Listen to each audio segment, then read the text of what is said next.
Chairman, in light of the fact there's been an hour and 20 minutes of testimony in support of it.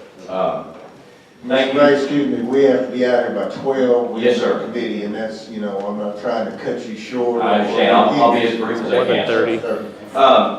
11:30. My name is David Ray. I'm with Americans for Prosperity, Arkansas, and I'm here to speak against this proposal. Let me just say from the outset that our organization is not opposed to increasing highway funding. What we are opposed to, unequivocally, is raising taxes to do so. And there are several reasons for that. For starters, Arkansans, as it has been mentioned, pay the highest gasoline and diesel taxes of any state that borders us. And that is on top of the fact that we have the highest personal income taxes in the Southeast and the third highest sales tax in the entire country. On a gallon of gas, Arkansans already pay 40 cents a gallon in gasoline tax. On a $2 gallon of gas, that is an effective rate of 20% taxation. This proposal would result in double taxation of gasoline by slapping a 6.5% sales tax on what folks already pay. Now, the wholesale price of gasoline in the Gulf Coast market last week was $1.57 per gallon. That means that this proposal would effectively add a 10% gas tax hike to that price, which would lead to Arkansans paying an effective tax rate on gasoline of 30%. That is one of the most common items in household budgets. It would also be a 50% increase in our state's share of the gas tax. How many Arkansans do you think got a 50% raise in income in the previous year? I suspect not very many. The median household income in our state is $40,500, which ranks 48th. We are not a wealthy state. And this matters because it affects real people. Representative Douglas claimed that this would only cost people $70 a year. Well, I think in terms of what it would cost my household. And here's the math. With a wholesale price at $1.57 per gallon, you can multiply that with the sales tax, and that gets you an increase of 10.2 cents per gallon. Now, let's say you drive a normal-sized car, not a gas-guzzling SUV or a pickup truck, and your car holds 13 gallons. That is $1.32 per fill-up. And since we're talking about the average household, let's say there's two cars, one for mom and one for dad. That gets you to $2.64 a fill-up. Now, how much gas do we burn in a week?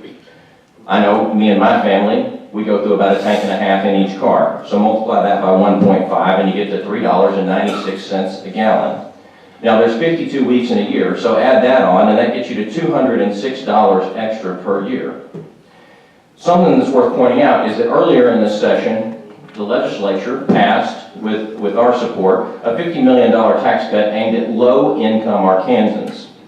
The average tax savings on that for people making, the maximum tax savings for people on that, under $21,000, would be $211. So if this proposal were to go through, it would completely absorb any savings that low-income Arkansans get down the road from the income tax cuts.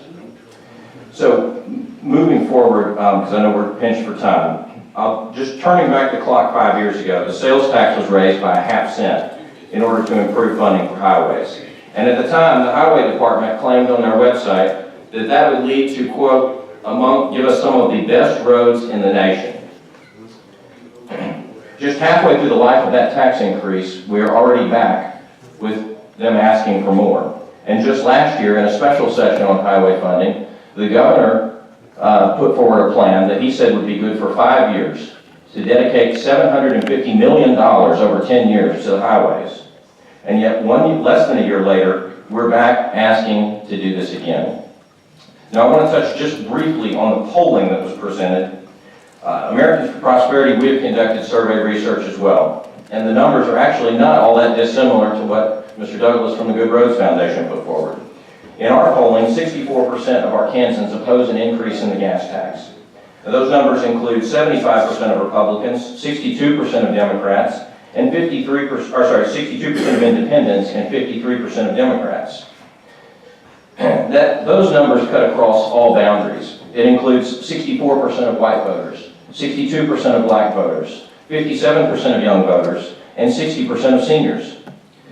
And the Good Roads Foundation poll information that they left out says that when they specifically asked voters about a 10-cent gas tax increase, which is what this proposal would do, effectively, they found only 11% support.